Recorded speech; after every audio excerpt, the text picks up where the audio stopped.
ព្រះហៅយើងមកហត់នឿយឬក៏ហៅយើងមកសម្រាកអោអ្នកនឿយព្រួយហើយទុកធ្ងន់អើយចូលមកឲ្យខ្ញុំទទួលនឹមខ្ញុំងាយបន្ទុកខ្ញុំស្រាលរៀនពីខ្ញុំចុះនោះអ្នករស់នេះនឹងបានសម្រាកដល់អីព្រលឹងអាមិញអាហត់នេះកម្លាំងកាយមនុស្សហត់មែនតើមិនហត់រឿងកម្លាំងកាយទេហត់មែនតើហត់ខាងឯគំនិតហត់ខាងឯព្រលឹងការហត់កម្លាំងកាយធ្វើឲ្យគេងលក់តែហត់ខាងព្រលឹងគេងអត់លក់ទេឥឡូវនេះបើយើងជិះយន្តហោះឬក៏ហេលីកុបទ័រណាអូថំភេកជ្ជៈកាត់ពីលើព្រៃវិញយើងឃើញព្រៃយ៉ាងម៉េចព្រៃក្រាបបាទឃើញព្រៃយ៉ាងម៉េចវិញព្រៃក្រាបព្រៃក្រាបហើយព្រៃយ៉ាងម៉េចទៀតស្រស់បងប្រទៅជាឃើញអ្វីមួយដែលជាសភនភាពទៅវិញគួរឲ្យកយគុណគួរឲ្យពិតពិលរមិលមើលយើងធ្លាប់ច្រៀងបទនេះខ្ញុំនឹងហើរឡើងដោយស្លាបអីឥន្ទ្រីសូមអោបខ្ញុំសូមហុំខ្ញុំនៅដីស្រឡាញ់ណាយល់ទេខ្ញុំនឹងហើរឡើងដូចសត្វឥន្ទ្រីចឹងដើរវង្វេងក្នុងព្រៃជិះរថយន្តកាត់ព្រៃហើយនឹងជិះយន្តហោះពីលើព្រៃមួយណាដែលពោពេញដោយអំណររីករាយបាទមួយណាអ្នកខ្លាចយន្តហោះអត់ហ៊ានជិះទៀតនេះមួយណាដែលមើលឃើញផែនដីទលំទលាយជាងបាទថ្ងៃនេះមិនដឹងថាយើងមានវិបត្តិអីពីគ្រួសារមកខ្ញុំអត់ដឹងទេខ្ញុំអត់ដឹងថាក្នុងកន្លែងការងារយើងមានវិបត្តិអីខ្ញុំអត់ដឹងទេមិនដឹងនៅថ្នាក់រៀនរបស់យុវជនយនារីមានវិបត្តិអីខ្ញុំអត់ដឹងទេមិនដឹងនៅឡៃរោងចក្រយើងមានវិបត្តិអីអានឹងទុយព្រៃហើយបើយើងព្យាយាមដើរនៅក្នុងព្រៃហ្នឹងយ៉ាងម៉េចឃើញព្រៃកាន់តែអីកាន់តែក្រាស់ទៅដល់នេះយើងមានជំរឿស3ប្រឹងដើរទម្លាយព្រៃដែលជាវិបត្តិស្មុគស្មាញហ្នឹងហើយធ្វើឲ្យហត់នឿយកាន់តែខ្លាំងឬក៏ឡើងរថយន្តជិះកាត់ព្រៃឃើញព្រៃរត់ថយក្រោយឃើញបញ្ហារត់ទៅក្រោយហើយយើងសម្លឹងទៅមុខឬក៏ហើរឡើងជាមួយនឹងយន្តហោះប៉ុន្តែខ្ញុំសូមប្រាប់មកមុខឡើងយន្តហោះកុំរត់ទៀតកុំឆ្លេឆ្លាកុំលូតចុះលូតឡើងវាធ្លាក់ចូលព្រៃវិញយល់ទេបើឡើងលើយន្តហោះហើយយ៉ាងម៉េចអង្គុយឲ្យស្ងៀមនិយាយមកខ្ញុំអង្គុយឲ្យស្ងៀមដកដង្ហើមឲ្យស្រួលផឹកឲ្យឆ្ងាញ់ញ៉ាំឲ្យឆ្ងាញ់អ្នកខ្លះទៅតមលើយន្តហោះទៀតមានហ្វីលីពីនមួយត្រូវកូនអញ្ជើញទៅលេងនៅស្រុកអាមេរិកនៅអាមេរិកសម្បូរហ្វីលីពីនណាហើយគាត់នឹងជាមនុស្សដែលសន្សំសំចៃកម្រិតខ្ពស់ទើបបានលុយឲ្យកូនបានទៅរៀននៅអាមេរិកហ្នឹងដល់ពេលទៅអាមេរិកគាត់ខ្លាចកូនគាត់អស់ថ្លៃកប៉ាល់ហោះច្រើនចឹងជីកប៉ាល់ហោះគាត់តមរហូតគាត់ឃើញតិចគេហៅទឹកក្រូចផឹកគាត់ថាអានេះខ្ជះខ្ជីមែនតើតិចឃើញគេហៅហូបបាយមកហូបគាត់ថានេះខ្ជះខ្ជីមែនតើគាត់ខំសំលុយអត់ហ៊ានហូបនៅលើយន្តហោះទេទីបំផុតគាត់ទៅដល់អាមេរិកកូននាំប្រពន្ធកូនទៅការប្រពន្ធនៅអាមេរិកហ្នឹងមកប្រពន្ធមកជំរាបសួរហើយនាំចៅមកជំរាបសួរគាត់ថាកុំតន់ជំរាបសួរអញហេវបាយណាស់នាំអញទៅហូបអីបន្តិចសិនបានកូនសួរចឹងប៉ានៅលើយន្តហោះហ្នឹងគេអត់ឲ្យហូបទេថាតែមិនឃើញប៉ាន់ប៉ាមិនហ៊ានហូបខ្លាចអស់លុយកូនឯងច្រើនបានកូនប្រាប់ថាតាមពិតសបុតហ្នឹងវាមានទាំងអស់ហ្នឹងហើយមានទាំងបាយមានទាំងម្ហូបមានទាំងភេសជ្ជៈមានទាំងអស់គាត់ថាបើអញដឹងអញ្ចឹងអញមិនតមដល់ម្លឹងទេមានគ្រាបោះសត្វជាច្រើនខំផ្គាប់ព្រះដោយការតមដោយការធ្វើកុសលល្អគេនឹងធ្វើចេះទៅប្រាប់កបតីជាងគេដោយសារថ្វាយដង្វាយច្រើនជាងគេដោយសារខំមកវាឲ្យទៀងទាត់ជាងគេខ្ញុំអត់ចំទាស់នឹងការមកវាទៀងទាត់ខ្ញុំអត់ចំទាស់នឹងការថ្វាយខ្ញុំអត់ចំទាស់នឹងការតមតែទាំងអស់នេះជាលទ្ធផលនៃជីវិតយើងដែលស្រឡាញ់ព្រះអង្គទេ យើងមិនក្រំខំធ្វើទាំងអស់នេះដើម្បីឲ្យព្រះអង្គស្រឡាញ់យើងទេព្រោះព្រះជាម្ចាស់រ៉ូមចំពុក5ខ8ទ្រង់បង្ហាញប្រតិស្រឡាញ់របស់ទ្រង់ចំពោះយើងរាល់គ្នាតាំងពីយើងរាល់គ្នានៅមានបាបនៅឡើយផងដល់ថ្នាក់ទ្រង់ចាត់បុត្រាព្រះអង្គមកសគត់ជំនួសយើងរាល់គ្នាយើងធ្វើល្អមិនមែនដើម្បីឲ្យព្រះអង្គស្រឡាញ់ទេយើងធ្វើល្អព្រោះសេចក្តីស្រឡាញ់ព្រះអង្គបំផ្លាស់យើងឧស្សាហ៍មិនព្រោះយើងធ្វើឲ្យព្រះអង្គស្រឡាញ់យើងជាងកូនដែលខ្ជិលទេយើងឧស្សាហ៍ព្រោះយើងថាភារកិច្ចយើងជាកូនក្នុងគ្រួសារមួយដែលមានព្រះជាព្រះបិតាដែលព្រះអង្គស្រឡាញ់យើងព្រះអង្គមេត្តាយើងព្រះអង្គសប្បុរសចំពោះយើងត្រូវតែមានការទទួលខុសត្រូវអត់ដេកផ្ដួលល្មើផ្សំក្រិចឲ្យអ្នកដទៃចាំយើងជំនួសយើងទេចឹងខ្ញុំចង់ចាប់ផ្ដើមអំពីគម្ពីរមួយដែលបើកឆាកនៃព្រះគម្ពីរប៊ីបនេះគឺគម្ពីរលោកុបាតហើយចង់និយាយមកខដែលនិយាយអំពីសង្គ្រាមវិញ្ញាណគឺក្រោយពីអាដាមយល់ស្របតាំងភរិយារបស់លោកឈ្មោះអេវ៉ាទៅពិសាផ្លែឈើមួយប្រភេទរបស់ដើមដឹងខុសដឹងត្រូវដែលព្រះហាមឃាត់នោះគាត់ភ្លេចបញ្ញត្តិព្រះអង្គដែលថាថ្ងៃណាឯងហូបថ្ងៃនោះឯងស្លាប់ទីផុតគាត់ក៏ហូបគាត់ទៅហូបហើយវិញ្ញាណរបស់គាត់ក៏ស្លាប់ទំនាក់ទំនងគាត់ជាមួយព្រះអង្គក៏ដាច់អំណររបស់គាត់សេចក្តីសុខសាន្តរបស់គាត់ក៏រត់ចោលគាត់ក្នុងចិត្តគាត់ពោពេញដោយការភ័យខ្លាចដល់ម៉ោងដែលព្រះចុះមកទៅជែកលេងជាមួយគាត់ដើរលេងជាមួយគាត់សំណេះសំណាលជាមួយគាត់ស្រាប់តែគាត់ខ្លាចព្រះរត់គេចពួនទៅក្នុងកំពូតព្រៃដល់នេះព្រះអង្គបានហៅគាត់ចេញមកវិញហើយព្រះអង្គបានផ្ដល់ក្តីសង្ឃឹមមួយដល់គាត់សូមឲ្យចាំថាព្រះយើងទោះពេលកំពុងជំនុំជម្រះក៏ដោយព្រះអង្គតែងទុកផ្លូវសប្បុរសមួយឲ្យព្រះអង្គតែងបើកច្រកនៃប្រគុណមួយឲ្យមនុស្សដែលមានបាបមានឱកាសនឹងមានសង្ឃឹមនៅក្នុងចំពុក3ខ15ព្រះអង្គបានប្រាប់ទៅពស់ដែលជាមេលបួងដែលវិញ្ញាណរបស់អរិយសន្ធិដ្ឋនឹងពស់នឹងគឺជាតួរបស់អរិយពេលនោះថាយើងនឹងធ្វើឲ្យឯងនិងស្ត្រីព្រមទាំងពូជឯងនិងពូជស្ត្រីคล้ายទៅជាសត្រូវនឹងគ្នាមានន័យថាព្រះអង្គទាយពីអាណាចក្រពីរអាណាចក្រងងឹតហើយនិងអាណាចក្រពន្លឺអាណាចក្រភ្លឺអាណាចក្រអរិយហើយនិងអាណាចក្រព្រះហើយអាណាចក្រទាំងពីរនឹងនឹងមានទំនាស់នឹងគ្នានឹងមានសង្គ្រាមនឹងគ្នានិយាយពីក្រុមជំនុំសាតាំងនិងក្រុមជំនុំរបស់ព្រះយេស៊ូវក្រុមជំនុំទាំងពីរនឹងមានទំនាស់ជាមួយគ្នាហើយលើនឹងទៀតគឺនិយាយពីអរិយហើយនិងព្រះយេស៊ូវដែលអរិយជាមាតាមតែផ្ចាញ់ដូចជាសត្វពស់ដែលតាមចឹកកែងជើងព្រះយេស៊ូវហើយព្រះយេស៊ូវវិញព្រះអង្គមានអំណាចនឹងជាន់ក្បាលអរិយពូជនាងព្រោះតាមពិតអេវ៉ាជាពូជលោកពូជអាដាមតែដល់ព្រះយេស៊ូវវិញមិនពូជលោកអាដាមទេព្រះយេស៊ូវជាពូជនាងព្រោះព្រះយេស៊ូវមិនបានប្រសូតចេញពីសម្ព័ន្ធភាពផ្លូវភេទរវាងបុរសជាឪពុកនិងស្ត្រីជាម្ដាយឬក៏ប្តីប្រពន្ធដោយប្តីប្រពន្ធធម្មតាដែលបង្កើតកូនបន្តពូជមនុស្សជាតិនោះឡើយព្រះអង្គប្រសូតចេញពីស្រីព្រំចារីឈ្មោះនាងម៉ារីដោយអំណាចនៃព្រះវិញ្ញាណបរិសុទ្ធដែលមកគ្របបាំងលើនាងដូចជាស្រមោលដោយនេះព្រះយេស៊ូវអត់ជាប់បាបពីពូជអាដាមទេព្រះអង្គស្អាតដោយសារព្រះអង្គជាពូជនាងហើយព្រះគម្ពីរបាននិយាយក្រុមជំនុំដែលជាស្រីក្រមុំថ្មងថ្មីបំរុងរៀបការជាមួយនឹងព្រះយេស៊ូវគ្រីស្ទដូច្នេះ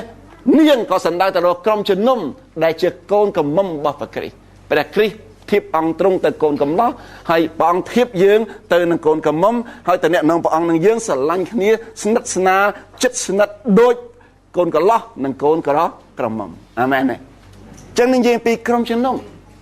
ដែលត្រូវជន់ក្បាលសាតាំងចឹងចំណងជើងនេះគឺអីអង្គុយរួមជាមួយព្រះគ្រីស្ទយើងបង្ក្រាបសត្រូវក្រោមបាតជើងយើងសូមនិយាយមើលខ្ញុំអង្គុយរួមជាមួយព្រះគ្រីស្ទយើងបង្ក្រាបសត្រូវក្រោមបាតជើងយើង ទេសនៈរបស់នគរព្រះកតិលោករបស់នគរព្រះខុសពីកតិលោករបស់ពិភពលោកកតិលោករបស់លោកីចង់ឈ្នះត្រូវវាយមុនមែនទេមែនទេមែនដែលឃើញគេដាល់ហើយអ្នកបដាល់អង្គុយឲ្យឈ្នះទេហ៊ានមិនដែលឃើញអេបុយថងឡើងទៅគិតពេនភ្នែនចម្រើនកម្លាំងធាតុអត់តែឃើញចឹងសោះឡើងទៅពឹកខ្លាំងណាស់តំអក់មកទឹកទេណាគាត់មើលតែទឹកឲ្យទឹកទី2បួងយកមកព្រះគ្រីស្ទបានហៅយើងដូចកីឡាករនៅលើសៃវៀនបដាល់ហ្នឹងទេ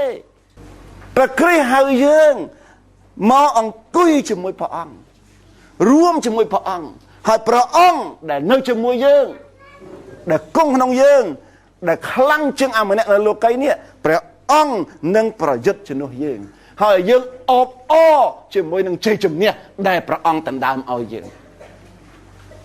បើមិនយល់អាកំបាំងនេះទេយើងនឹងប្រឹងតស៊ូរើពង្រះរើចូលរើឡើងដូចអ្នករត់នៅលើកប៉ាល់បើមិនយកអាកំបាំងទេយើងនឹងខំតមដើម្បីឲ្យឃើញផាតៃវ៉ង់ដូចឪពុកជនជាតិហ្វីលីពីនតមនៅលើយន្តហោះទីបំផុតទៅដល់អាមេរិកលៀនដាតអញស្មានតែអាមេរិកសប្បាយដឹងអីវេទនាជាងនៅហ្វីលីពីនទៀតសំដោគំនិតសាសនានិយមចាញ់សំដោគំនិតប្រឹងធ្វើដើម្បីផ្គប់បតីព្រះអង្គចេញហើយសាកគិតជារបៀបដែលព្រះអង្គសន្យាឲ្យអ្នកនឿយព្រួយហើយផ្ទុកធ្ងន់អើយចូលមកឯខ្ញុំទទួលនឹមខ្ញុំងាយហើយបន្ទុកខ្ញុំស្រាលរៀនពីខ្ញុំចុះ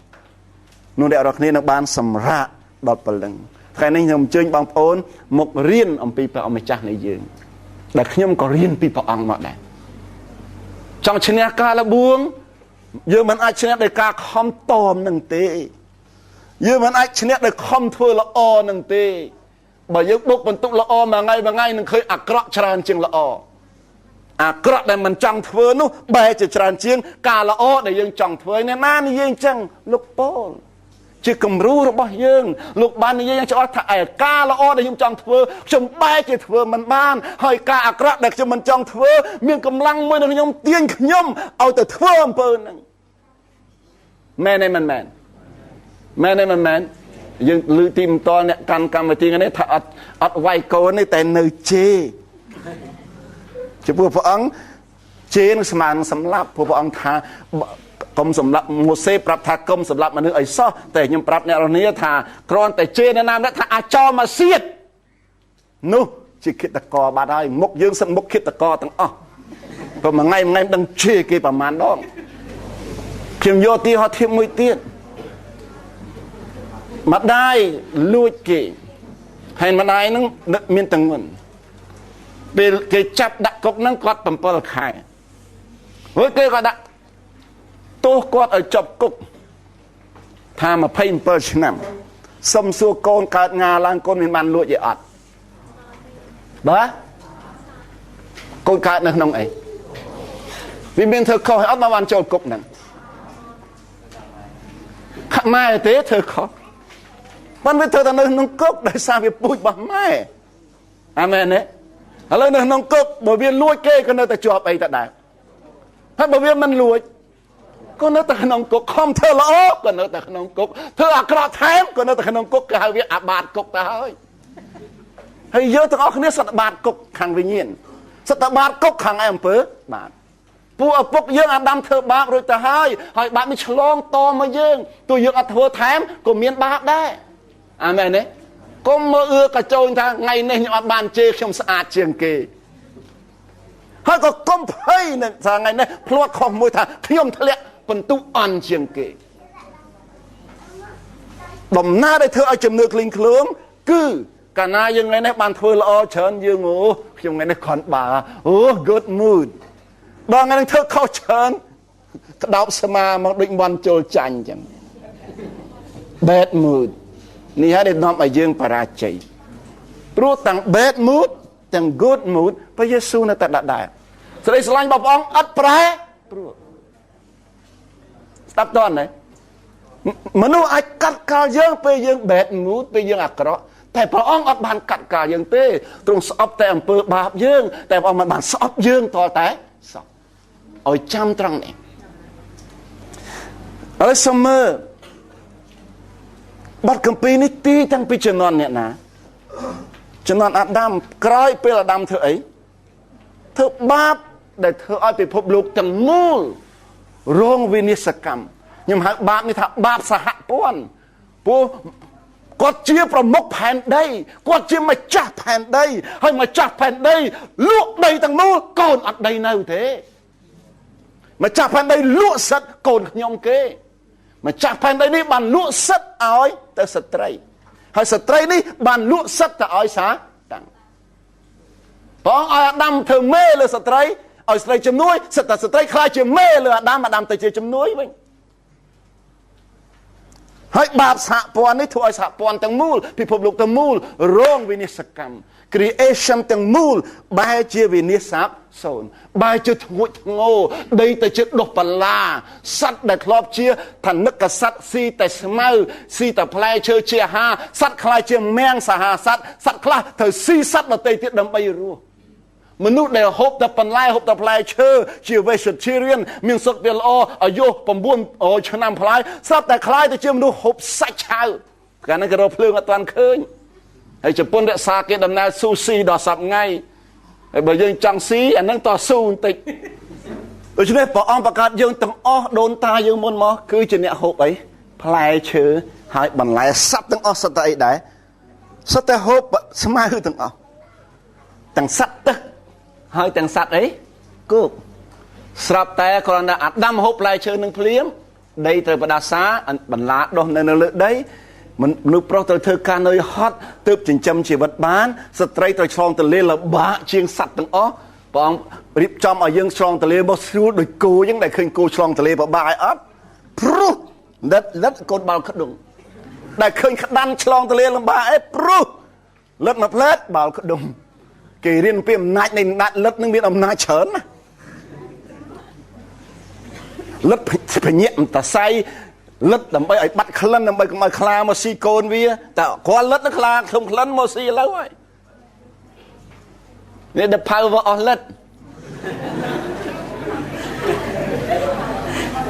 ព្រះអង្គបំរងឲ្យស្ត្រីយើងអញ្ចឹងស្រាប់តែដល់សារយើងចាញ់ការលបួងស្ត្រីទៅជារងទុកក្នុងការឆ្លងទន្លេតែឥឡូវទន្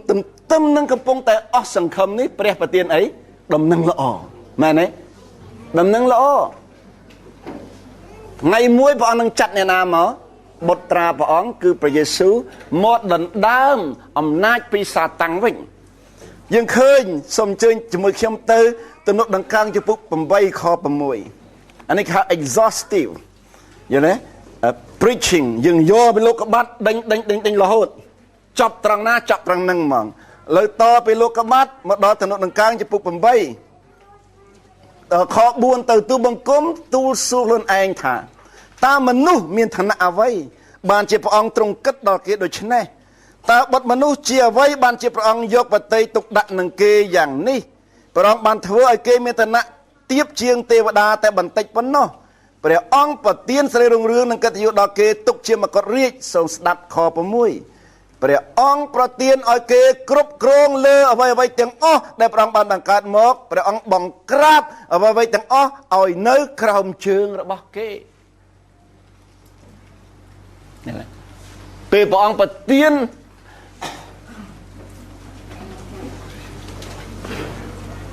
ការទទួលខុសត្រូវឬក៏អាណត្តិឬក៏កាតព្វកិច្ចដែលយើងហៅថា mandate ទៅឲ្យមនុស្សបងឲ្យមនុស្សធ្វើជាតំណាងព្រះអង្គឲ្យមនុស្សយ៉ាងម៉េចទៀតទំនាក់ទំនងជាមួយព្រះអង្គតំណាងព្រះអង្គផងថ្វាយបង្គំព្រះអង្គផងហើយឲ្យមនុស្សនឹងបន្តពូជជាមួយមនុស្សប្រុសហើយនិងស្រីបន្តពូជហើយលើនោះទៀតឲ្យមនុស្សគ្រប់គ្រងផែនដីមនុស្សគ្រប់គ្រងសត្វតំហីក៏បានមនុស្សគ្រប់គ្រងត្រីក្នុងទឹកដែលធំជាងគេត្រីបាឡែនក៏បានអាត្រីដែលកាចជាងគេត្រីឆ្លាមក៏មនុស្សគ្រប់គ្រងបានដែរយូរម្ដងលើឆ្លាមស៊ីមនុស្សប៉ុន្តែមនុស្សទូចស៊ីព្រុយឆ្លាមនេះស៊ីសឹងរាល់ថ្ងៃបុព្វអង្គឲ្យមនុស្សមកមានអំណាចលើធម្មជាតិទាំងអស់ហើយកាលណាយើងអត់យល់ពីរឿងហ្នឹងយើងអត់ស្គាល់ព្រះអង្គដែលផ្ទាល់អំណាចនឹងដល់យើងយកដឹងសិទ្ធិអំណាចរបស់យើងទៅជាខ្លាចធម្មជាតិព្រះអង្គឲ្យយើងបង្ក្រាបអ្វីទាំងអស់យើងបែរទៅជាឲ្យអ្វីទាំងអស់មកបង្ក្រាបយើង មនុស្សទូទៅគឺខ្លាចពស់ហ្មងហើយនារីខ្លាចពស់ជាងបរោះគាត់តែឃើញពស់រៀកនោម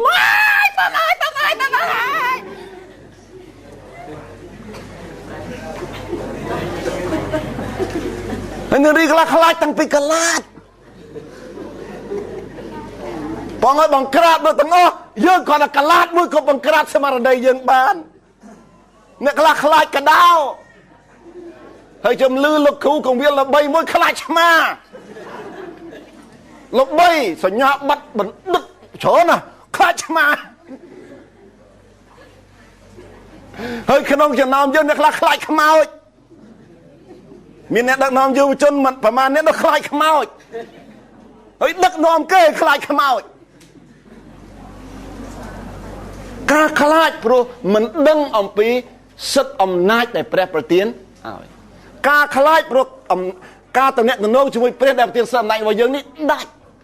កាលណាយើងដឹងថាតំណែងយើងជាមួយព្រះដែលប្រទានអំណាចមកយើងអត់ដាច់ទេយើងអត់ខ្លាចទេព្រោះយើងប្រើសិទ្ធិអំណាចនេះជាតំណាងព្រះអង្គកាលណាយើងនិយាយអីយើងចងអីព្រះអង្គចងជាមួយយើងស្រែកអីព្រះអង្គស្រែកជាមួយអាមែនអាមែនអាមែនអ្នកណាចង់យល់អំពីកលឹះដែលគ្រប់គ្រងសត្វពួកអ្នកលេងសៀកគេមើលកាពីយោបគេរកកលឹះសត្វចំណុចខ្សោយសត្វនៅត្រង់ណាគេបង្ក្រាបសត្វតាមកាពីយោបចំណុចខ្សោយសេះនឹងថ្មិញតែដាក់ដែកម្ដុំញាក់សេះទៅណាក៏បានដែរមែនទេចំណុចខ្សោយគោនឹងអីនៅចំមកតែញាត់ខ្សែមួយបាត់ដឹកគោទៅណាក៏បានចំណុចខ្សោយទំហៃស្ថិតលើក្បាលនេះឲ្យតែយកដៃមួយ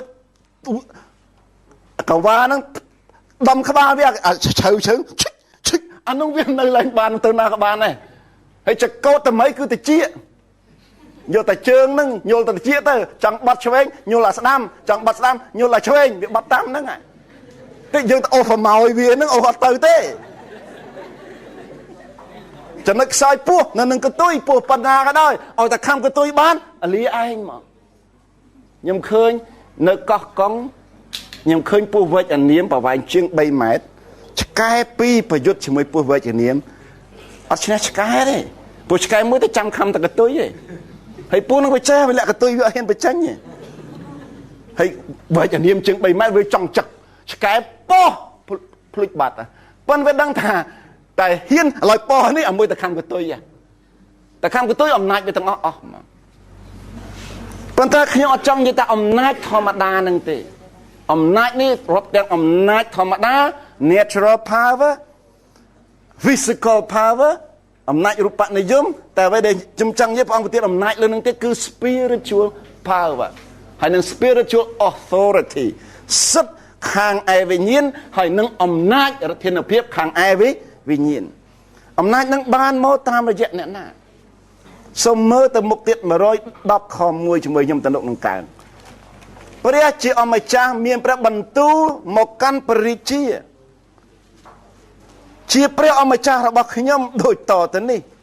ស្ដេចដាវីតហៅមួយអង្គទៀតថាព្រះរាជា to my king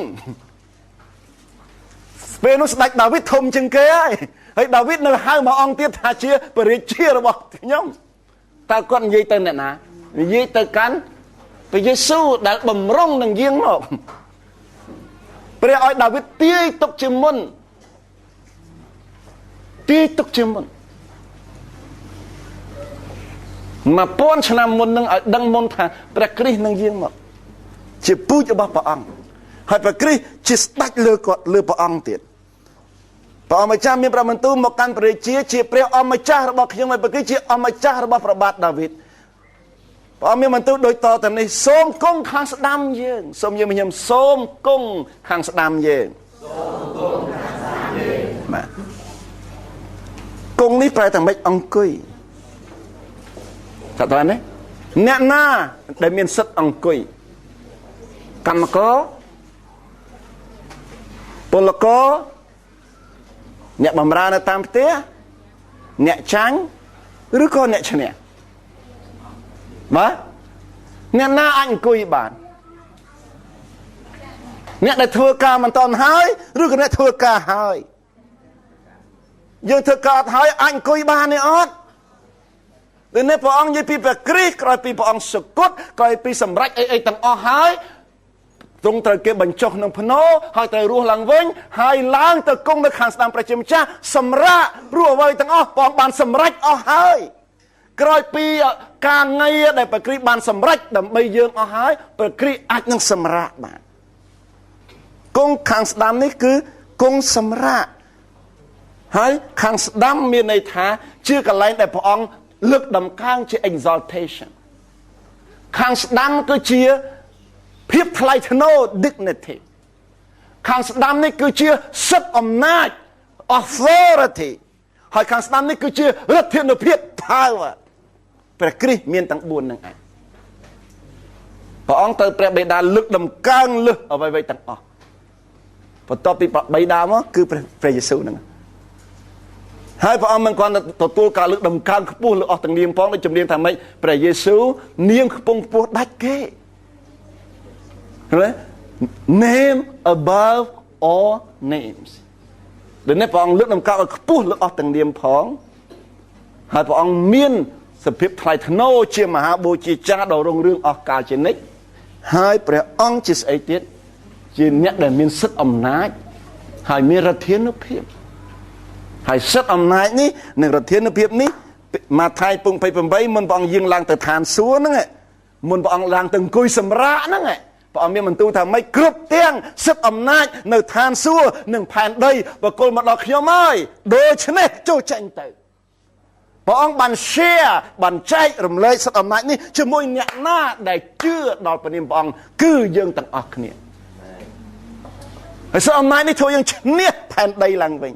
នឹងឈ្នះអ្វីៗទាំងអស់នៅលើផែនដីឡើងវិញតាក់តើណាសិទ្ធិអំណាចដែលអរិយតដើមពីនាងពីណាពីអាដាមតាមរយៈ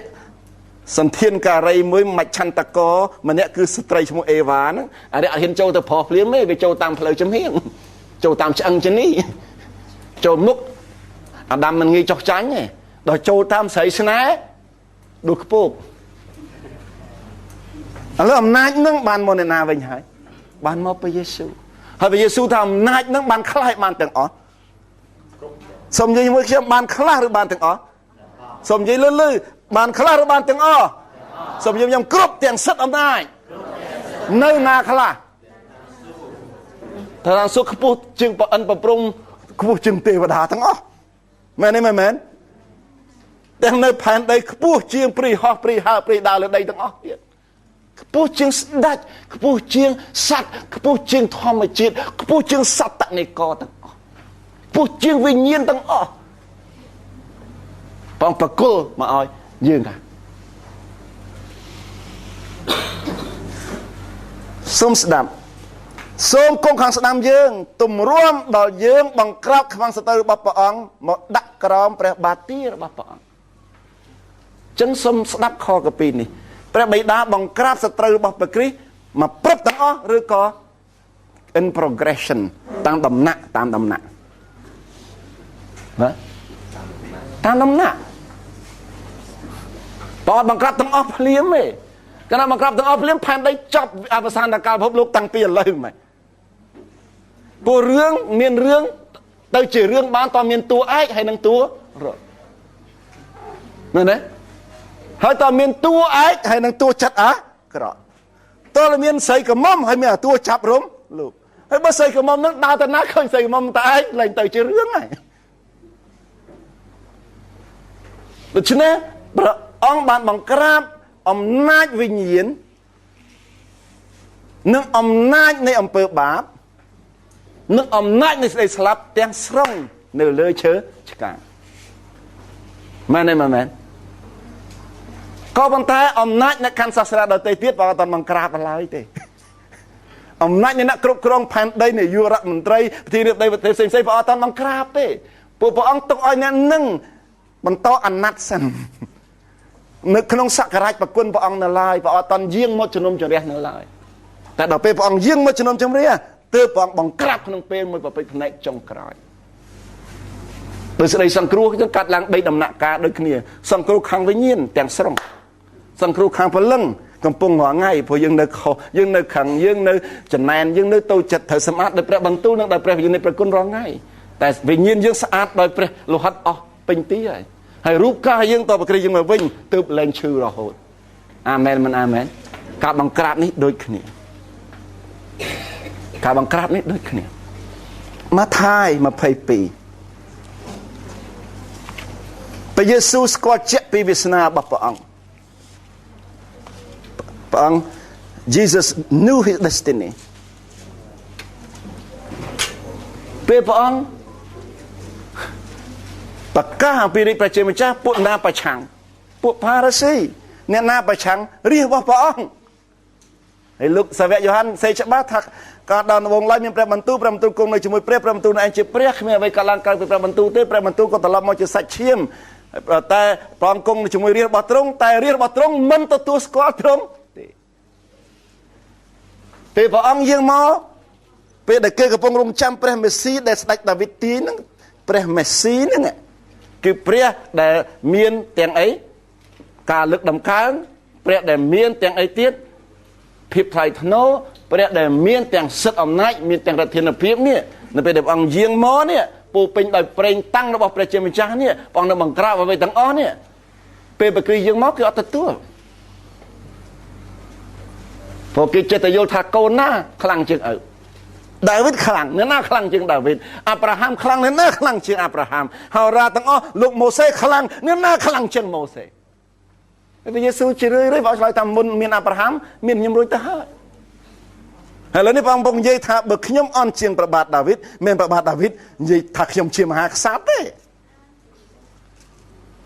បើដាវីតថ្វាយអង្គមម្នាក់ទៀតជាស្ដេចអ្នកនឹងមិនមែនអន់ជាងដាវីតទេហើយអ្នកដែលដាវីតថ្វាយអង្គមគឺខ្ញុំនឹងឯងសូមស្ដាប់មើលឃើញខ41ចំពុង22ខ41ពេលនោះពួកគណៈផារីស៊ីនៅជុំគ្នាព្រះយេស៊ូវមានព្រះបន្ទូលសួរគេថាតើអ្នករងនេះយល់ថាព្រះគ្រីស្ទជារាជវង្សរបស់អ្នកណាព្រះមេស៊ីនេះរាជវង្សអ្នកណាគេទូលថាព្រះអង្គជារាជវង្សរបស់ព្រះបាទដាវីតព្រះអង្គមានព្រះបន្ទូលទៅគេថាប្រសិនបើព្រះគ្រីស្ទជារាជវង្សរបស់ព្រះបាទដាវីតមែនចុះហេតុម៉េចបានជាព្រះបាទដាវីតដែលមានព្រះវិញ្ញាណបំភ្លឺហៅព្រះគ្រីស្ទថាព្រះអម្ចាស់ហៅព្រះគ្រីស្ទថាព្រះរាជាទៅវិញដូច្នេះគឺទ្រង់មានព្រះជាអង្គការថាព្រះអម្ចាស់មានព្រះបន្ទូលទៅកាន់ព្រះអម្ចាស់របស់ខ្ញុំថាសូមគង់ខាងស្ដាំយើងតម្រូវដល់យើងបង្ក្រាបខ្មាំងសត្រូវរបស់ព្រះអង្គមកដាក់ក្រោមព្រះបាទទារបស់ព្រះអង្គចឹងព្រះយេស៊ូវថាព្រះអង្គតូចជាងព្រះបាទដាវីតឬក៏ធំជាងព្រះបាទដាវីតណាធំជាងព្រះអង្គជាបើជាមនុស្សព្រះអង្គជាកូនរាជបុត្រតែរាជបុត្រនេះកើតមុនឪព្រោះមុនមានដាវីតមានព្រះយេស៊ូវទៅហើយដូចពាក្យខ្មែរយើងថាថ្ងៃរះឆ្លងផ្លូវកូនកើតមុនឪពោតាដើរលេងណាកើតមុនឪបានតតែព្រះបានដែលមកចាប់កំណើតជាមនុស្សទើបមានអត្ថិភាពមានវត្តមានជាព្រះដ៏គង់នៅអស់កលជានិច្ចជាអាល់ហ្វាអូមេហ្គាជាបុកអំណន់ហើយនឹងសងអនន្តអាមែនទេតើតកតងអីនឹងយើងសូមអញ្ជើញទៅរ៉ូម16ខ20ព្រះជាម្ចាស់ជាប្រភពនៃក្តីសុខសាន្តនិងកំទេចមាសាតាំងឲ្យនៅក្រោមបាតជើងរបស់បងប្អូនក្នុងពេលឆាប់សំសួរអ្នកណាបងប្អូនហ្នឹងអូហៅអ្នកណាជាបងប្អូនហើយអ្នកជឿហើយយើងជាអ្នកជឿអីអត់បាទយើងជាអ្នកជឿឯង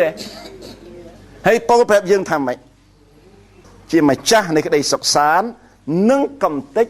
និងបង្ក្រាបសំនិញខ្ញុំកំទេចបង្ក្រាបកំកាមអ្នកណាមាសាតាំងឲ្យនៅក្រោមបាតជើងរបស់អ្នកណាបាទឆ្លើយមកក្រោមបាតជើងយើងក្នុងពេលណាឆាប់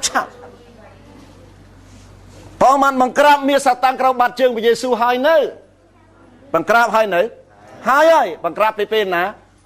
ពេលដែលព្រះយេស៊ូវសគត់នៅលើឈើឆ្កាអាមែនទេហើយព្រះយេស៊ូវមុនសគត់ព្រះអង្គស្រែកថាម៉េចការនេះស្រេចហើយ it is finished ប៉ុន្តែភាសាកាពីដែលគេកែថ្មីគឺនិយាយល្អណាស់ខ្ញុំបានសម្រេចសពគ្រប់អស់ហើយកាលណាខ្ញុំសម្រេចអស់ហើយខ្ញុំសម្រាកបានហើយបើមិនទាន់សម្រេចកុំសម្រាកទើបសម្រាកបានបើប្រឡងមិនទាន់ចប់កុំទាន់សម្រាក thưa srai mình toàn hỏi cũng toàn sầm ra cũng mà chẳng hợp đây hợp bún toàn thưa sài hỏi nè chắc bằng mình toàn xe phong cũng chẳng sầm ra lặp ở lâu rồi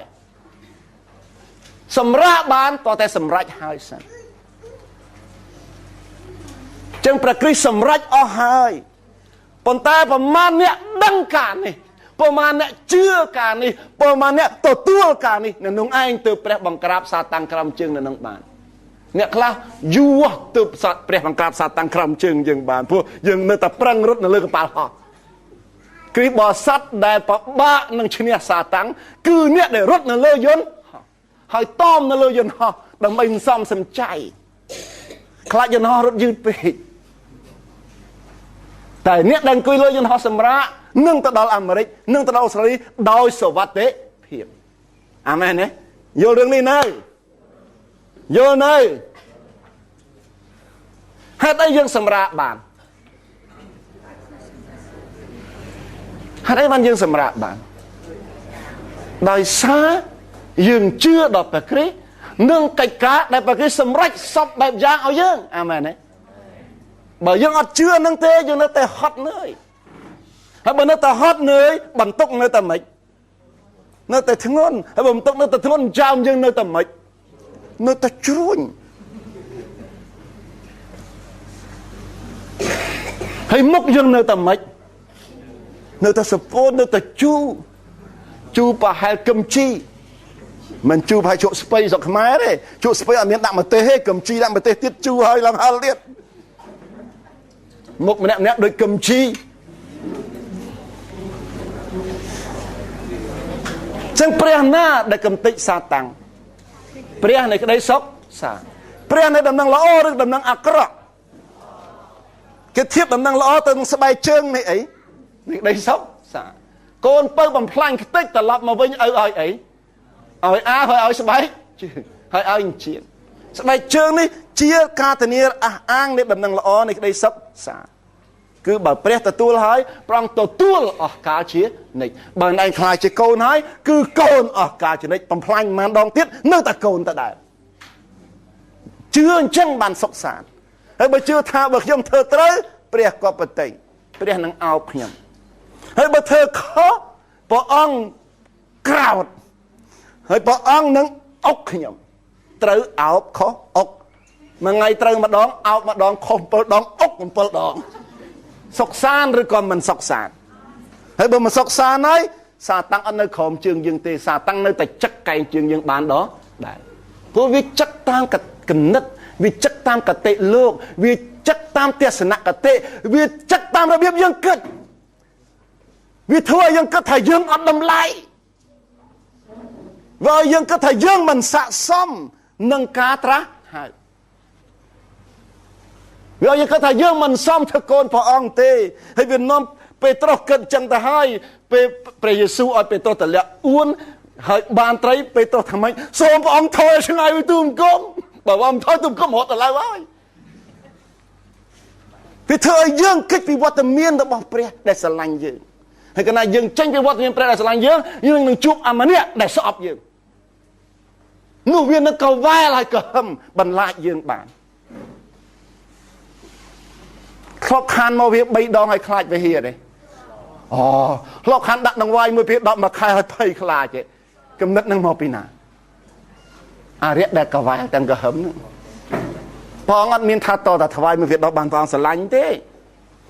ខ្ញុំអត់ខត់ឲ្យឈប់ថ្វាយណាខ្ញុំថ្វាយគ្រួសារខ្ញុំតែខ្ញុំមិនថ្វាយព្រោះឲ្យព្រះអង្គស្រឡាញ់ទេខ្ញុំថ្វាយព្រោះខ្ញុំចុះចាញ់ក្តីស្រឡាញ់ព្រះអង្គមានគុណលើខ្ញុំលើលុបខ្ញុំថ្វាយប៉ុណ្ណឹងមិនសមនឹងព្រះអង្គប្រទានមកខ្ញុំទេ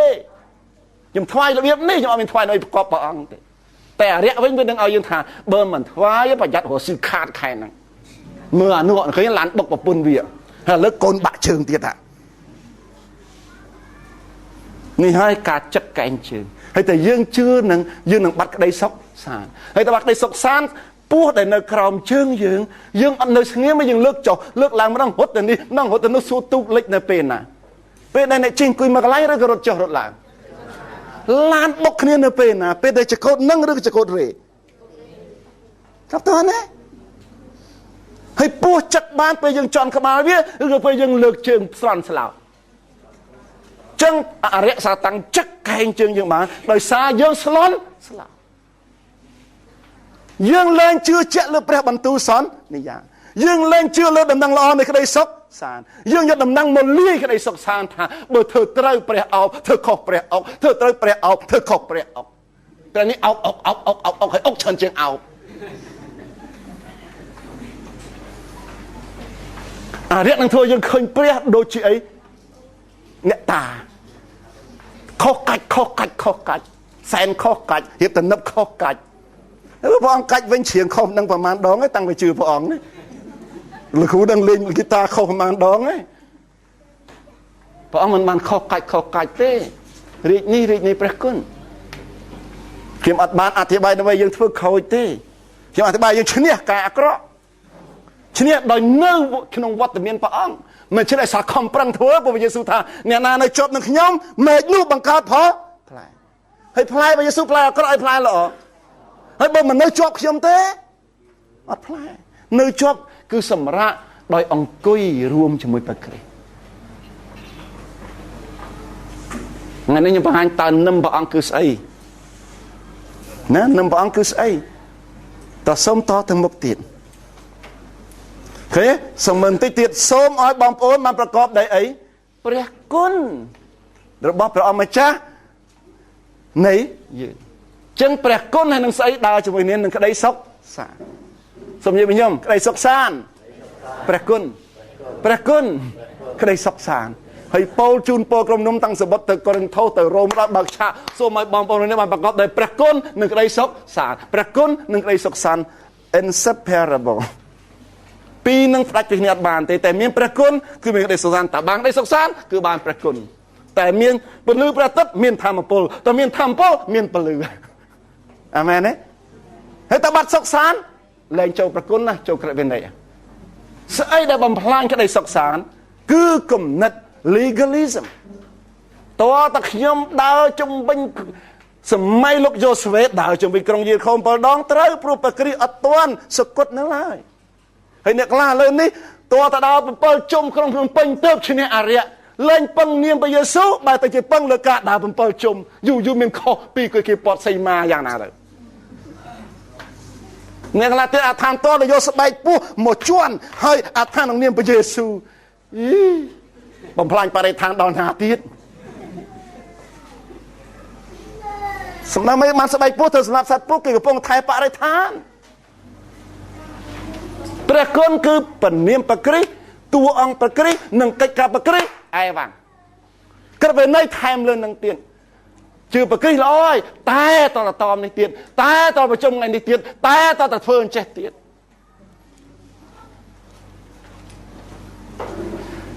ព្រះគុណគឺព្រមអង្គុយលាស្រីក៏បានគឺន័យវិញថាព្រមមកខាងស្រីមកខាងតែគ្រូកងវាលនៅក្បែរស្រីបានកំពុងរត់លើកប៉ាល់ហោះឬកំពុងសម្រាកលើយន្តហោះលើនេះបាទហើយពីមុនមក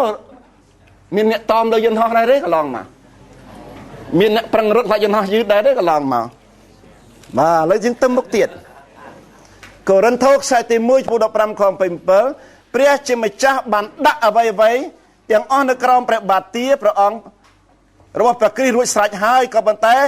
ការព្រះអង្គម្ចាស់មានព្រះបន្ទូលថាព្រះអង្គបង្ក្រាបអ្វីទាំងអស់ឲ្យនៅក្រោមបាទទារបស់ព្រះគ្រីស្ទដូច្នេះមិនបានរាប់បញ្ចូលព្រះអង្គផ្ទាល់ដែលបានបង្ក្រាបអ្វីទាំងអស់មកដាក់ក្រោមអំណាចរបស់ព្រះគ្រីស្ទនោះទេទ្រង់មិនស្ថិតនៅក្រោមអំណាចរបស់ព្រះគ្រីស្ទឡើយអ្វីទាំងអស់គឺលើកលែងតែព្រះវិញ្ញាណហើយនឹងព្រះបិតាជាអង្គម្ចាស់ពួកព្រះបិតាព្រះយេស៊ូវព្រះយេស៊ូវស្មើគ្នាក្រៅពីនឹងក្រោមព្រះគ្រីស្ទទាំងអស់សូមញញឹមក្រៅពីព្រះបិតាក្រៅពីព្រះវិញ្ញាណដែលស្មើភាពនឹងព្រះយេស៊ូវណាដែលមានអតិភិបដណ្ដាលគ្នាកើតតណាគ្នាមានអំណាចដូចគ្នាសពញ្ញាដូចគ្នាស្អីទាំងអស់នៅក្រោមអំណាចព្រះគ្រីស្ទយូរនឹងឆាប់គ្រប់ទាំងចង្គង់និងលុតគ្រប់ទាំងអណ្ដាតនឹងសារភាពថាម៉េចព្រះយេស៊ូវគ្រីស្ទជាព្រះអង្គម្ចាស់ប៉ុន្តែពេលព្រះអង្គសគត់លើឈើឆ្កាងពេលព្រះអង្គស្រែកថាការនេះស្រេចហើយអំណាចសាតាំងដែលជាអីសត្វអីសត្វសឹងបាក់ចង្គមហើយវាទៅជាសឹងដែលកហុបដល់តែកហឹមបាត់ហើយទៅជាសឹងកញ្ចាស់ហើយសឹងកញ្ចាស់បានតែកហឹមទេដែលឃើញសត្វតោចាប់ វងសត្វដតីនៅក្នុងព្រៃហូបឯងដែលមើល National Geographic ទេដែលមើល Animal Planet ទេកាលណាវាចង់ចាប់សត្វនៅក្នុងវងស៊ីពួកអាកហូបហ្នឹងវាទៅឈរនៅបាំងថ្មយល់ទេពួកអាសង្កហូបសង្កញ្ចាស់ហ្នឹងវាមានបទពិសោធន៍ច្រើនហ្នឹងបញ្ចកោមីអស់ហើយវាទៅដល់ឈរចាំនៅកន្លែងថ្មចាំហ្មងពួនស្ទាក់ហើយដល់ពួកវងគោព្រៃរត់ឬក៏វងសត្វអីសេះបកង់រត់មកព្រមដល់វាស្រែកហាវារោហាដល់អញ្ចឹងសត្វទាំងអស់រត់គេចទៅមួយច្រកទៀតដល់រិចទៅជួបពួកអាខ្លាំងដែលមានចកោមចាំស្ទាក់យកមកវាទុកឲ្យអាខ្លាំងចាំស្ទាក់ខំហើយវាអ្នកស្រែកបន្លាចដូចនេះមើលស្លានវាអារៈវាបាក់ចង្កូមនៅលើដោយសារប្រគ្រីស្ទគាត់លើជើឆ្កាងហើយវាចាំកហឹមតែយើងរត់ចុះរត់ឡើងយើងធ្លាក់អណ្ដៅខ្លួនលក្ខអណ្ដៅនៃកតិលោករបស់យើងនៃប្រព័ន្ធជំនឿរបស់ខ្លួនយើងនៃរបៀបដែលយើងជឿលើព្រះអង្គតើយើងឃើញប្រគ្រីស្ទដែលអត់មានស្បៃឬឃើញប្រគ្រីស្ទហើយនៅបាំងស្បៃតើយើងមើលពលលោកដែលពាក់វ៉ែនតាឆ្លាដូចកញ្ចក់ឬក៏យើងពាក់វ៉ែនតាខ្មៅហើយតើវ៉ែនតាយើងខ្មៅកតិលោកយើងខ្មៅថ្ងៃកំពុងរះយើងស្រែកយ៉ាងម៉េចមេឃខ្មៅងងឹតយល់ទេសមុទ្រជាងព្រះសូរិយាថ្លាតាចាស់តាចង់សារ៉េតមកស្រែកថាមេឃខ្មៅងងពួកវ៉ែនតាខុសគ្នាហើយសមុទ្រវ៉ែនតាថ្លាដូចកញ្ចក់ព្រះសូរិយាថ្លាតាចាំងត្រចង់សារ៉េតវិញស្រែកពីគុំឈើមកមេឃខ្មៅងងឹតព្រោះក៏ខ្មៅស្អីក៏ខ្មៅស្អីក៏ខ្មៅស្អីក៏ខ្មៅតើជំនឿយើងថ្លាដូចកញ្ចក់អត់ស្បៃឬជំនឿយើងមានស្បៃបាន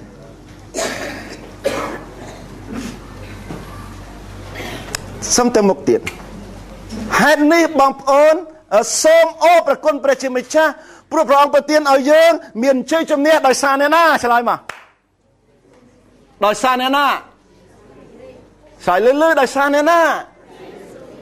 សូមនិយាយលឺទៀត100អ្នកជាងដោយសារអ្នកណាដោយសារអ្នកណាអ្នកណា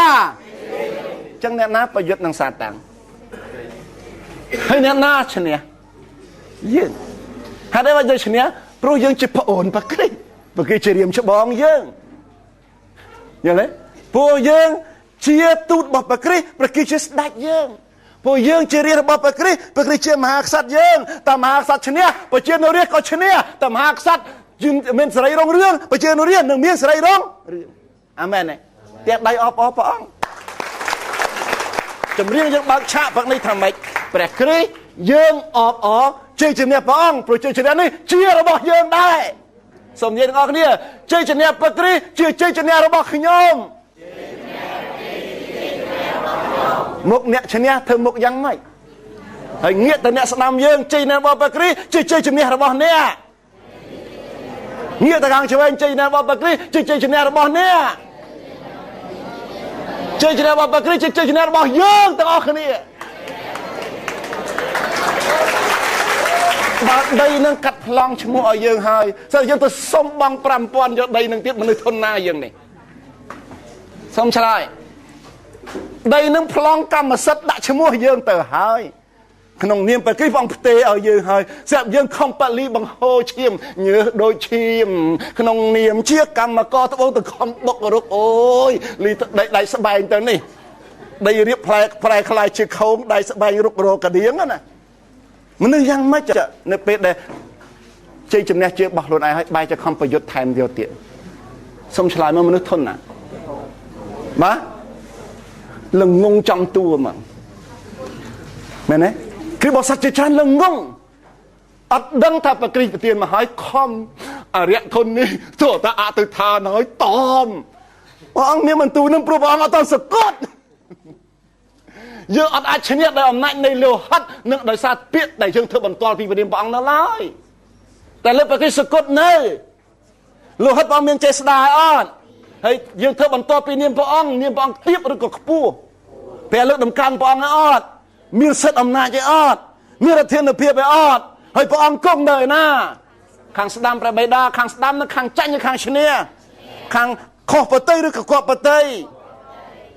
ហើយឥឡូវព្រះអង្គគង់នៅណាដែរកុំឃើញតែឆ្ងាយពេកព្រះអង្គនៅណាដែរ យើងទៅរកព្រះដែលឆ្ងាយជួយយើងតនេះអត់ហើយបងគង់ក្នុងយើងតូចជាងអាមួយនៅលើលោកីឬក៏ធំជាងខ្សោយជាងឬក៏ខ្លាំងជាងចាញ់វាឬក៏ឈ្នះវាមិនក៏ធ្វើមុខស្អុយទៀតហេតុអីខំតមថែមទៀត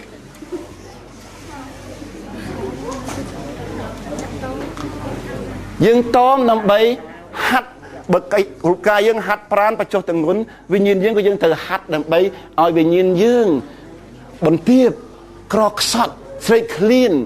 ឲ្យយើងចេះរួមសុខរួមទុក្ខមួយអ្នកក្រីក្រឲ្យយើងយល់ពីបក្រីពេលព្រះអង្គតមព្រះអង្គហេវប៉ុណ្ណាឲ្យយើងយល់ពីពួកសាវកមុនគេហេវប៉ុណ្ណាយើងរួមសុខរួមទុក្ខមិនតមដើម្បីយើងបរិសុទ្ធជាងមុននឹងទេយើងបរិសុទ្ធដោយសារជឿលើព្រះនាមព្រះយេស៊ូវគ្រីស្ទអាមែនទេយើងមានជីវិតអស់កលចំណេះដោយសារជឿលើព្រះនាមព្រះយេស៊ូវគ្រីស្ទជឿលើកិច្ចការដែលព្រះអង្គធ្វើឲ្យយើងរួចហើយអាមែនទេសូមមើលតទៀតតើឈ្នះលើអីថ្ងៃហ្នឹងសូមមើលខ56ឈ្នះលើសេចក្តីស្លាប់ឈ្នះលើអីទៀតឈ្នះលើអំពើបាបឈ្នះលើអីទៀតឈ្នះលើក្រឹតវិន័យយើងមិនមែនជាទាសករនៃក្រឹតវិន័យទៀតទេព្រះគ្រីស្ទរំដោះយើងឲ្យយើងមានសេរីភាពយើងមិនស្ថិតនៅក្រោមអំណាចរបស់នឹមទាសករទៀតទេចូលយើងរីកក្នុងវត្តមានព្រះអង្គអាមែនទេយើងអត់ស្ថិតនៅក្រោមនឹមទាសករទៀតទេយើងលែងជាប់គុកខាងឯអំពើបាបទៀតហើយមិនមែនថាយើងមិនដែលធ្វើបាបទៀតសោះក្រោយទៅជឿព្រះអង្គនៅភ្លាត់តែបាបគ្មានអំណាចលើយើងបាបមិនអាចបំបែកយើងពីព្រះបានទៀតទេមុនយើងជឿព្រះគ្រីស្ទឲ្យតែមានបាបផ្ដាច់យើងពីព្រះអង្គក្រោយទៅជឿព្រះគ្រីស្ទបាបមិនបានផ្ដាច់ទេព្រោះព្រះអង្គនៅតែទ្រង់បានសក្តិជួយយើងហើយចាញ់បូជាព្រះយេស៊ូវបានបង់ជួសយើងហើយគ្រាន់តែធ្វើឲ្យយើងមនសិការយើងអារម្មណ៍របស់យើងតំណែងក្នុងយើងហាក់ដូចជាចំហៀងអត់ហ៊ានមើលព្រះអង្គចំមុខតែប៉ុណ្ណឹងមនុស្សដែលមានខ្លួនដូចអីគោតបៅខ្នងយ៉ាងម៉េចឯហើមលងស្អីក៏ទុយប្រពន្ធដែលប្តីឲ្យលុយទិញម្ហូបទៅចាញ់ប៊ីអស់ប្តីមកវិញទឹកមុខប្រពន្ធយ៉ាងម៉េចវាប៉ះលើតំណែងហ្នឹងទេវាអត់បាត់បង់ការសង្គ្រោះទេអាចបាត់បង់គេឈ្មោះខ្ញុំជឿសូមអញ្ជើញទៅជាមួយខ្ញុំហេព្រើរជំពូក10ខ11បូជាចារគ្រប់រូបតែងតែបំពេញមុខងាររបស់ខ្លួនជារៀងរាល់ថ្ងៃហើយថ្វាយយ៉ាញ់បូជាដដែលជាញឹកញាប់ជាយ៉ាញ់បូជាដែលពុំអាចដកបាបបានចដាច់ខាតសម័យក្រឹតវិន័យកាលណាយើងមានបាបមួយយកជាមឈ្មោលមួយតែជប់បូជាចារយើងដាក់ដៃលើជាមឈ្មោលបង្ហូរបាបទៅឲ្យជាមនោះហើយចាក់កសម្រាប់ជាមនោះហើយបូជាចារយកឈាមរបស់ជាមនោះមកប្រោះទៅទិសទាំង4នៃអាសនៈហើយប្រោះលើយើងប្រកាសថាបរិសុទ្ធហើយគេធ្វើរាល់ថ្ងៃលើកលែងតែថ្ងៃសម្រាប់ដល់នេះមួយអាទិត្យ6ថ្ងៃហើយមួយឆ្នាំម្ដងមានយ៉ាញ់បូជារំដោះបាបប្រជាជនទូទាំងប្រទេសអានោះបាបប្រជាជាតិបាបឯកតបុគ្គលរាល់ថ្ងៃហើយបើដំណើរនេះទៅដល់10ថ្ងៃបាបមួយជាមួយ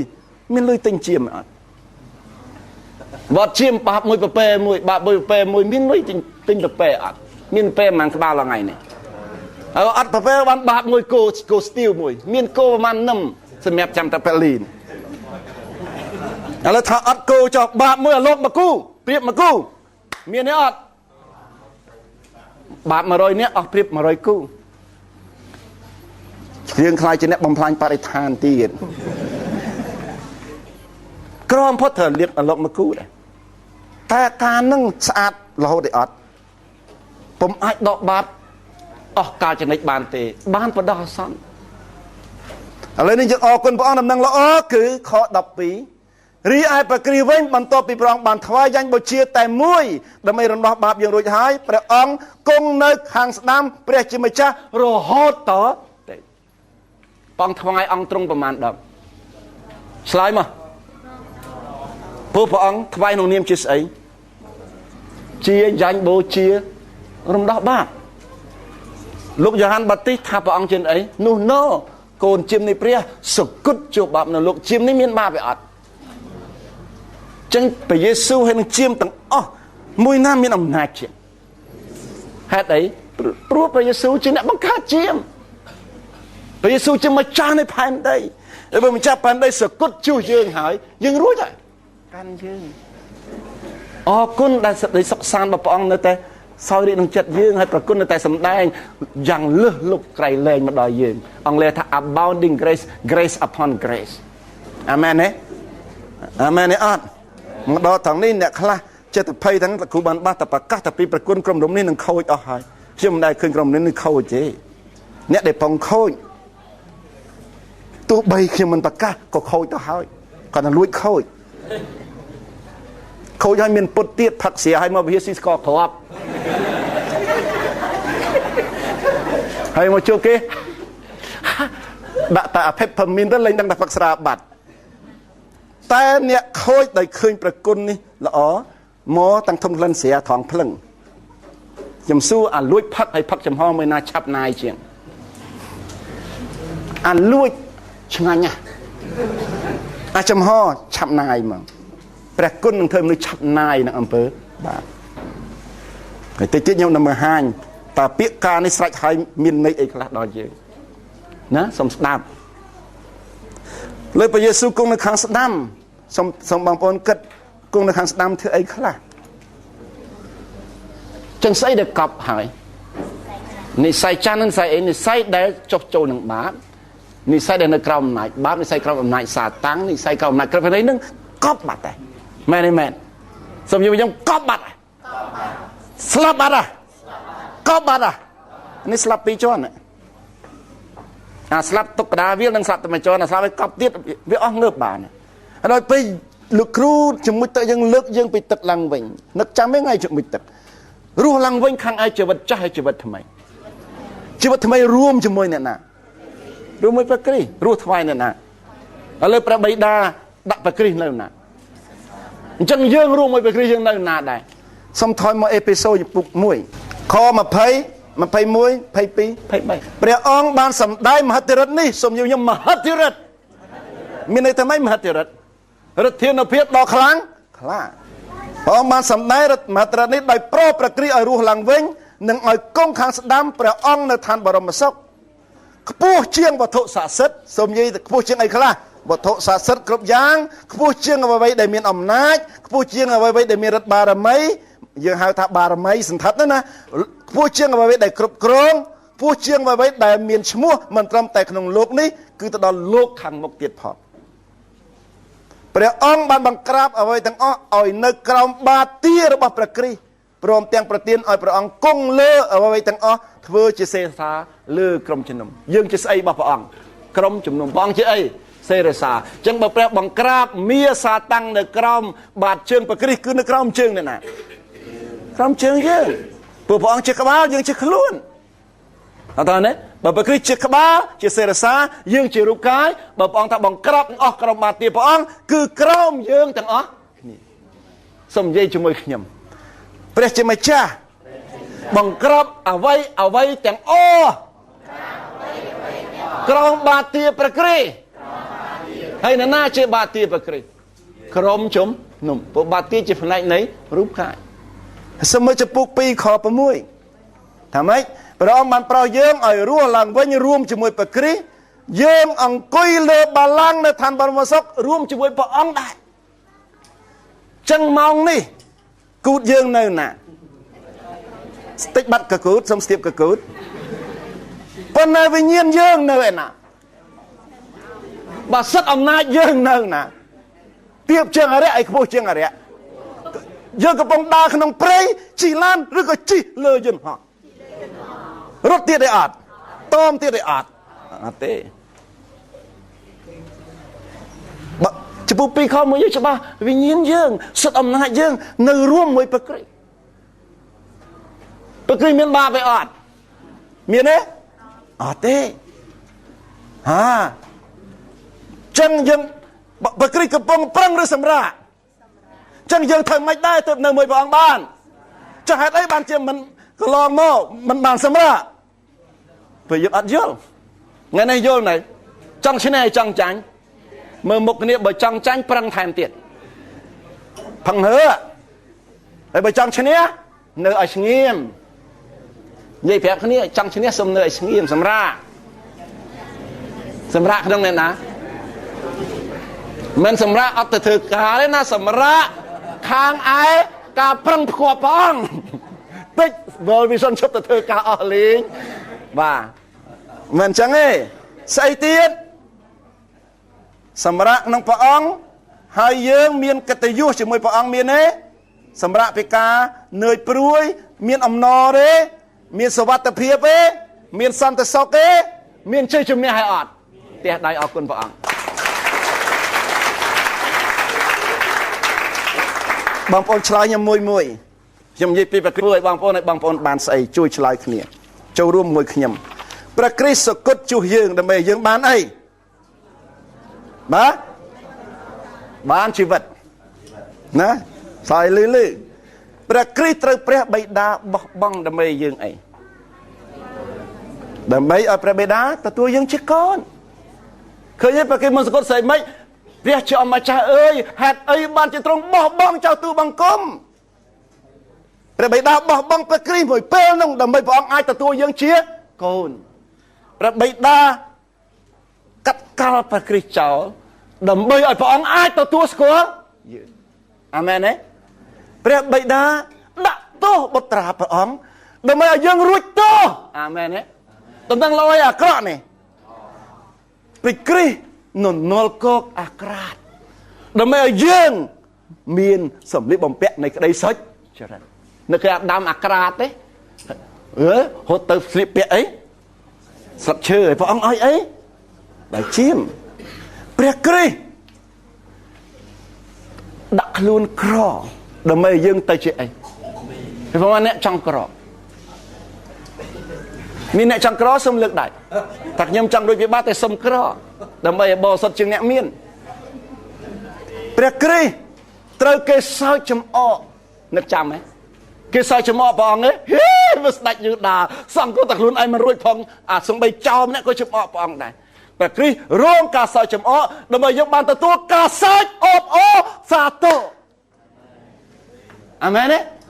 កាលណាយើងជឿព្រះអង្គឋានសួគ៌សោកសប្បាយអបអរសាព្រះគ្រីស្ទរងការអាម៉ាស់ដើម្បីឲ្យយើងអី